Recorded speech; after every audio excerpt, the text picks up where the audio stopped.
E aí, pessoal? Bomba atômica, bomba de hidrogênio, obtenção de energia usina nuclear. Já sabe do que é que eu estou falando? Fissão e fusão nuclear. Vê bem, pessoal. A gente vai falar primeiro da fissão nuclear. A fissão é uma quebra. Como toda quebra, eu vou transformar um núcleo maior em um núcleo menor, com uma liberação muito grande de energia. Então, a fissão nuclear é a quebra de um núcleo, originando novos núcleos, liberando nêutrons e uma quantidade enorme de energia. Então, o nêutron acelerado vem, bate no urânio físio, urânio que vai sofrer a fissão. Ao quebrar, ao transmutar, ele se transforma em bário, criptônio, libera mais 3 nêutrons e libera uma quantidade enorme de energia. Olha que interessante. Esses nêutrons, ele faz com que a reação continue em cadeia, porque eles vão se chocando com os outros átomos de urânio físio e a reação vai tendo sempre uma liberação maior e maior de energia. Olha que coisa interessante também. Eu falei o urânio físio. Pessoal, o urânio fissionável, o que sofre fissão, é o urânio 235, embora o mais comum na natureza seja o 238. É por isso que a gente tem a palavra enriquecimento de urânio comumente falada.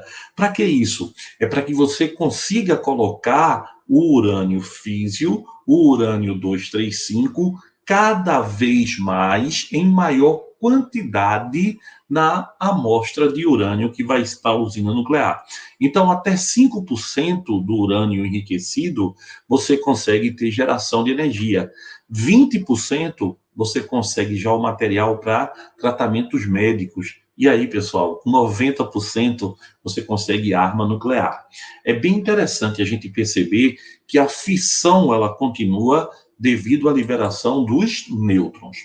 Olha aqui, tem 3 pontos que a gente colocou: intensidade da radiação, distância da fonte radioativa e o tempo de exposição. Isso, pessoal, nos lembram o quê? Lembra os efeitos da radiação. Ela vai ser tanto mais forte, quanto maior for a intensidade, quanto menor for a distância que a pessoa está da fonte radioativa e quanto maior for o tempo de exposição a essa radiação. Então, lembre-se que a fissão nuclear ela é um processo que ocorre em núcleos atômicos radioativos logicamente instáveis e produz uma quantidade enorme de energia em cadeia a reação. Os nêutrons que vão sendo liberados vão sempre o que? Quebrando átomos de urânio ao seu redor e vão conseguindo liberar ainda mais energia. Esse é o princípio, por exemplo, da bomba atômica, esse é o princípio do reator nuclear. É sobre isso que a gente quer falar aqui. A energia de uma usina nuclear, ela é obtida por fissão, certo, pessoal? Fissão. A tecnologia atual nos permite ter o que? Energia por fissão, que é energia limpa. Olha como é interessante. O nêutron é que é responsável pela reação em cadeia, pela reação de fissão, onde núcleos maiores vão ser quebrados em núcleos menores, já que é uma fissão. Então, olha aí, o urânio leva uma pancada de um nêutron acelerado, aí ele quebra, dando bário, criptônio e outros nêutrons que vão quebrando outros átomos de urânio ao seu redor. Pessoal, não esqueça, tá? A fissão nuclear corresponde à quebra, à partição de um núcleo atômico pesado, originando núcleos atômicos mais leves, do pesado para o mais leve. Uma coisa importante da gente lembrar é a bomba atômica, que é um processo de fissão. Mas olha, a fissão ela é usada diariamente na obtenção de energia, e eu volto a dizer, energia limpa. Olha um reator nuclear, pessoal. Esse é apenas um dos modelos, né? Onde você tem aqui dentro as varetas com o urânio físio, ele começa, entre aspas, a queimar, e aí o que é que acontece? a temperatura começa a aumentar, a água não entra em contato com o elemento radioativo. A água entra e bate nas paredes, onde lá dentro está acontecendo a fissão. Está tão quente aquela parede que a água evapora. Quando a água evapora, ela sobe, gira a turbina, e a turbina produz energia, e essa energia é jogada na rede. Essa água é resfriada e é jogada de novo no rio, no lago ou no mar. Pode notar que as usinas nucleares são sempre próximas a rios, mares ou lagos. Não esqueçam, tá? É energia limpa e a água não entra em contato direto com o elemento radioativo. Outro detalhe importante, pessoal, da gente perceber é que a partir da fissão nuclear, a gente tem as armas nucleares.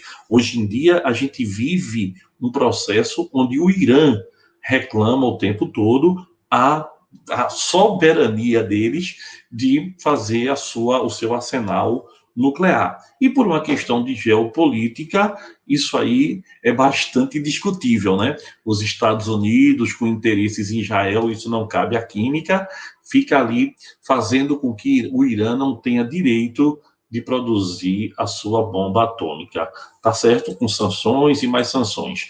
E talvez você deva pensar assim, por que tanto se quer fazer um arsenal nuclear? Pessoal, poucos países no mundo têm arsenal nuclear. Estados Unidos, Grã-Bretanha, França, Rússia, China, e Israel, Paquistão, Índia e Coreia do Norte. São pouquíssimos. Arsenal nuclear. Eu estou falando de arma nuclear. Então, pessoal, há uma máxima, né? Ou seja, ninguém mexe com quem tem bomba atômica. Ninguém mexe com quem tem bomba atômica. Um país pode ter um arsenal muito maior do que o outro, mas se o cara tem lá a sua bombinha atômica, a turma já fica ligada. Então aqui a gente tem um caso clássico, que é a Coreia do Norte.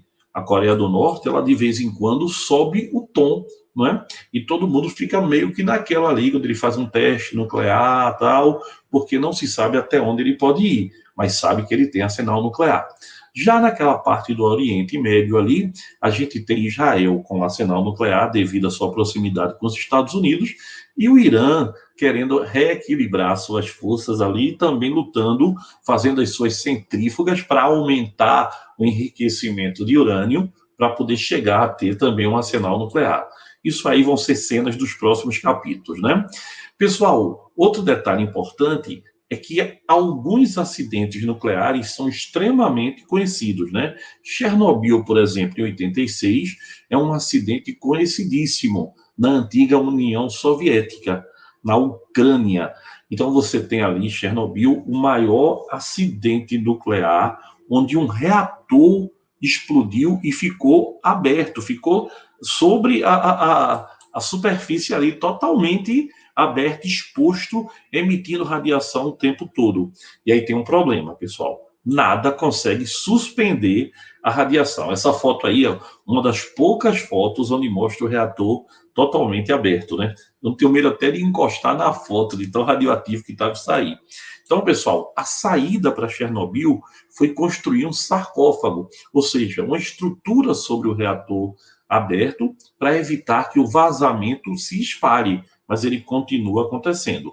20 anos depois, o sarcófago, devido às condições climáticas, começou a ter vazamentos. Então fizeram o quê? Um sarcófago em cima do sarcófago, tá? Protegendo o que já tinha antes. É uma estrutura e tem que esperar ali que o tempo de meia-vida vá passando, mas aquela região ali provavelmente nunca mais será uma região habitada. Outro detalhe importantíssimo são outros acidentes, como a gente teve em Fukushima, onde não chegou a ter um reator realmente destruído, mas a água, aquela água que eu disse que bate ao redor do reator, ela foi vazada, ela entrou realmente no reator e aí ficou uma água com radioatividade, tá certo? E no Brasil, né, pessoal? No Brasil, a gente teve no estado de Goiás, da cidade de Goiânia, onde catadores de lixo acharam uma máquina de raio-x. É bom lembrar que raio-x não é radioatividade, mas dentro da máquina de raio-x tem césio. tá certo? Que é um elemento radioativo. E eles, sem próprio, não tinham a menor culpa, eles não sabiam, a culpa foi de quem deixou aquilo abandonado.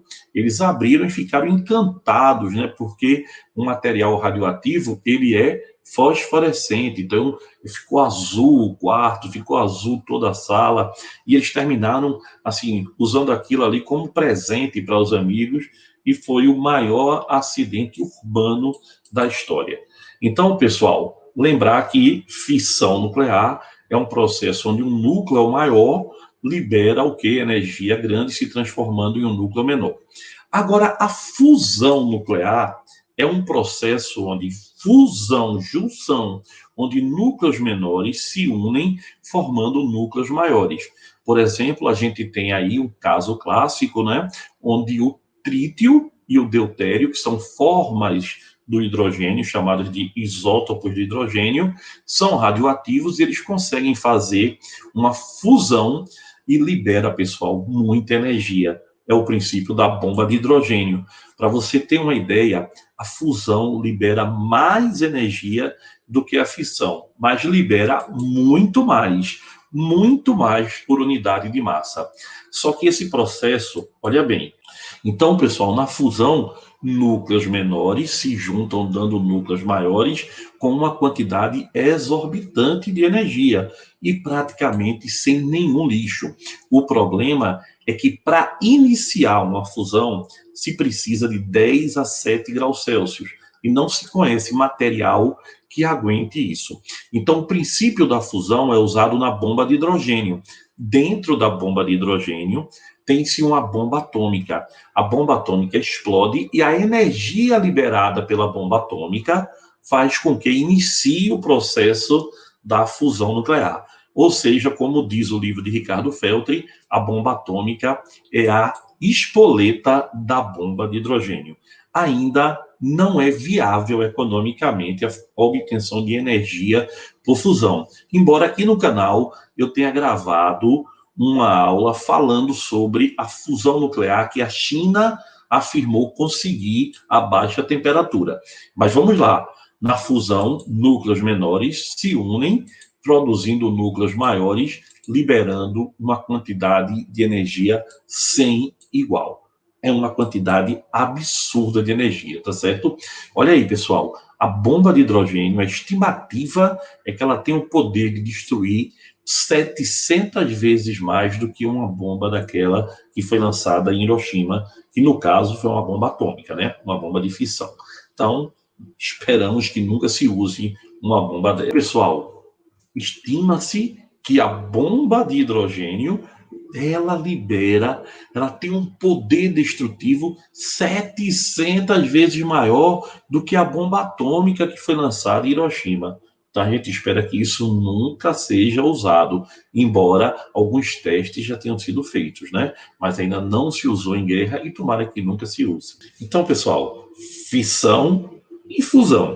A fissão é a quebra de núcleos maiores em núcleos menores, com liberação de energia, bomba atômica, arma nuclear, e a fusão dos menores se unindo em núcleos maiores, com a liberação de energia ainda maior do que a fissão, que é o processo que a gente conhece da bomba de hidrogênio.